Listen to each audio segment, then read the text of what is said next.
Guys, it's not every day that a product comes along and completely subverts all of my expectations in such a complete way, the way that this pedal has done. I was expecting a great high gain pedal that could do the whole tight chugging metal thing with relatively no effort whatsoever, and like the video title says, this is one of, if not the best Marshall type sounds in a box that I've ever heard. In fact, I like the vintage high gain Marshall sounds that I can get from this more than what my beloved Universal Audio Lion pedal can dish up. Also, you guys, look at the swag that this thing is bringing. This is legitimately like a 10 out of 10 paint job, and I absolutely love it. This is the Purple Nightmare tube preamp pedal from Driftwood amps.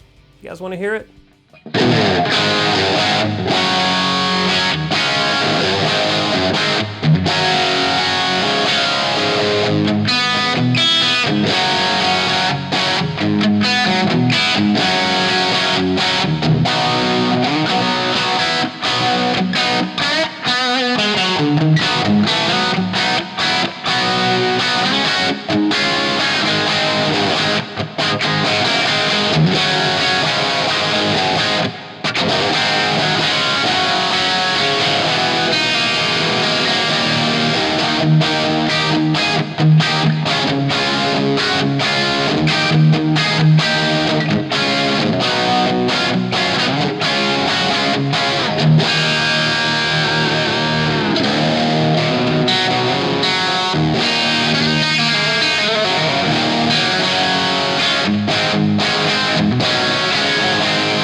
Okay, so like I mentioned before the plague, this is the Purple Nightmare tube preamp pedal, and it's from Driftwood amps. And as you can hear from the intro playing there, it's a very cool unit designed to be a high gain tube preamp circuit from the full-size Purple Nightmare amp, just kind of shrunk down into this form factor of a sort of a pedal board friendly unit. Now, if you've researched this pedal already, you've probably no doubt heard all of the great high gain metal stuff that I think most of the core demographic for the Driftwood brand sort of leans into. But when I reached out to them about trying this unit out, I said, I think I can offer a pretty different take on this unit that may be able to show it working really well in a much different musical context. So as you can see, they were game, and here we are. Now, for transparency to you guys, Driftwood did send this to me to do the demo for the channel, but it does have to go back. And as usual, I won't sugarcoat anything, and you guys are gonna get my honest thoughts on the unit, and Driftwood are seeing this review after it's been published to the public, just like the rest of you guys. Now, like I alluded to earlier, I think that everyone knows that the Driftwood stuff is just exceptional at the really high gain stuff, heavy metal, things like that. And although I love listening to metal, I primarily play classic rock, modern rock, and basically anything from the 90s and 2000s, as that's what our band is kind of known for around here. So rather than focus on the really high gain death metal stuff, today I'm going to be showing the pedal in a little bit more of a relaxed state. However, I have recorded the Explorer and also the Schecter doing kind of a high gain modern heavy rock sound and the much higher gain kind of metal type stuff. So I'm covering all my bases here, but I wanted to really kind of lean into the sound that you just heard there in the intro, lean a bit more in that direction for this video. I've got the Les Paul with the Sheptone Brian Conaheck PAFs, the Marshall Greenback cab with the pedal running into the effects loop of the Mark 7 up there behind me, and it's got the power section set to the 25 watt class A mode, which I think is the perfect recipe for an awesome classic rock and more of the vintage 70s and 80s high gain thing that really lets us hear a very different side of this pedal. And the class A mode on the Mark, when it's flipped down to 25 watts, it gives a really nice chewy compression to the note attack that's a big part of the feel that's usually associated with this type of sound. In other words, the pedal can deliver the correct sound for the vintage rock stuff, but having that really chewy and spongy note attack is the other half of the formula that's pretty critical to making all of this come together in a convincing way. This is the kind of sound that I think if you were to have only heard the videos and sound samples of the high gain and heavy rock stuff that this unit produces effortlessly and nothing else, you may be pushed towards some other product marketed specifically as the kind of vintage high gain Marshall type sound in a preamp pedal format. But here's my point. Some of the best amp circuits in the world have the ability to adapt to different genres based on your guitar, your pickups, your cabinet, your speaker selection, and how your picking and playing dynamics are. So I wanted to see how this unit behaved when thrown into a completely different style of music. Some pedals and amps will be sort of in that, like, I'm doing it but I'm not digging it type realm, where you can tell that the product really wasn't made to do what you're trying to get it to do.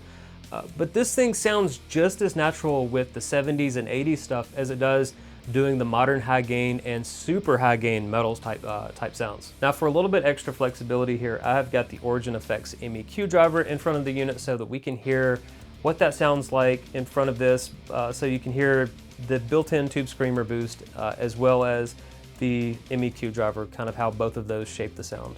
Also, I'm going to go through how the rumble and the sharp and the sizzle controls, which are sort of like power section controls, how they affect the sound. The rumble and the sharp controls, as you can probably guess, is effectively a depth and presence control that you would typically find in the full-size Driftwood amps power section controls. And one other really cool feature of the Tube Screamer circuit is that you can have it engaged with the switch right here so that it's always on if the pedal is on. This is handy if you're using like the 4-cable method with a typical guitar amp. Okay, let's get back to playing and I'll go through some of these controls so that you can hear how they work.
Alright guys, it is time for the post-gig report. So, I took this to my big birthday bash gig this past weekend and I ran it into the loop return of the Mark just like I've got everything connected now, except I was running a 112, the Mako amplification 112 on the stage, and it was going DI out of the Mesa into the Quad Cortex for the effects and then stereo out into my FR beside me on the stage, and also the PA for my nice big wet, dry, wet setup that I have kind of started really leaning into when we're playing live.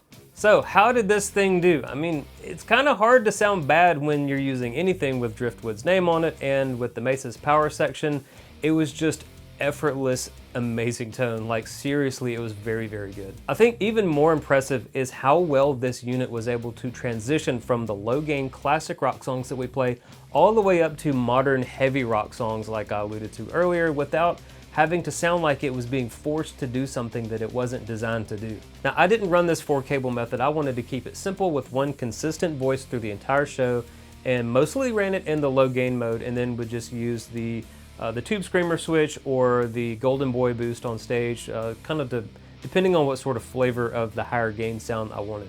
In the third set, where we usually do get a bit more rowdy, I bumped it into the high gain setting and bumped up the sharp control just a little bit, and I really only boosted it a couple of times when it was in that setting. Now, if I could make one suggestion, in my opinion, on how to hugely improve this already really great unit to the guys at Driftwood, it would be to make this low-high gain switch into a foot switch so that you could toggle between a low and a high gain sound. And if possible, just sort of wishful thinking here, if possible, add a second gain control so that you have independent gain for high gain and low gain modes. Honestly, I think that would unlock a huge amount of flexibility, specifically for the gigging musician who really wants to transition from a crunch to a lead sound without having to rely on an external boost or the built-in Tube Screamer, both of which very much change the sound and the structure in a way that the gain switch itself doesn't. So overall, I was extremely impressed by this unit on the stage, and personally, I like this a whole lot more than a lot of the other preamp style amp in a box units that I've taken on stage. And just with a couple of little tweaks that I mentioned earlier, I think that this would be a seriously powerful tool for the stage. I mean, even better than it already is. Don't get me wrong, this was awesome on the stage. So yeah, foot switchable high gain and low gain mode, and maybe a second gain control depending on which one of those modes you're on. I think that that would just be icing on the cake on top of an already incredible pedal. Okay, it's time for a conclusion, and who do I think that this thing is for? I think if you want a very high quality, high gain tube pedal preamp that can cover a lot of sonic territory, this unit is really great. While it's not the most compact pedal out there, when I had this thing opened up, I immediately realized why. This thing is a full-size PCB and full-size component design inside. A lot of these more compact preamp pedals, they use much smaller components to sort of shrink the footprint down, and if it's based on a full-size amp, it might be a simplified preamp design instead. Now, I'm not naming any names here because I don't know enough about any of this stuff or how it works or anything like that to drop any company names, and more importantly, I think shrinking things down and simplifying the circuit inside to fit a specific form factor, it doesn't mean it's going to sound bad or worse than it would if those concessions weren't made. It's just an observation, and shrinking components seems like it wasn't something in the design direction that Driftwood wanted to go with this unit. Next, with the inclusion of a 2-watt power amp in this thing, just like the Fryette GPDIR that I recently reviewed, it means that you can use this straight into a speaker cab for practice or late night jamming and things like that. Also, you can run it into a speaker simulator or a load box with an IR loader like the aux box, which I'm using up there, or the Sur Reactive Load IR, the Captor X, and you end up with a signal that's got a little bit more mojo on it, in my opinion, than just the standard DI output. But more importantly, you can use that speaker emulated DI signal from one of those units to get a great sound without needing a speaker cabinet or an external power amp or guitar amp head or anything like that. If it didn't have that speaker output, you really wouldn't be able to use any of those devices. Like you would need to use a different type of speaker emulator or impulse response loaders that accepts a line or instrument level input instead. And these boxes that have been around, they've been around for a long time, that you plug your guitar head straight into. I think a lot of us already own things like that at this point, so it's nice that we can still use those with this unit. And for me, that's a huge flexibility bonus for this unit that some other admittedly great sounding preamp and a box units, they don't offer. So if you just casually jam at home and are looking for a well-made high gain unit like this, it can run straight into your cabinet or into a modeler or effects unit or something like that that has an impulse response loader built into it. I think this is a really great solution for a lot of different musicians. I think especially for the guys with maybe a Stomp HX or a Helix or a Fractal VP4, where you have some really excellent sounding effects at your disposal, being able to put a high quality tube preamp like this up in front and send that into the modeler, you get your effects, you can get your cab sim, and potentially produce a much better high quality, high gain sound than you would get from something like, a Helix model or something like that. If you play live though, you do need some sort of higher powered device to run this into a speaker cabinet, like a guitar amp, a tube power amp, rack mount amp, something like that.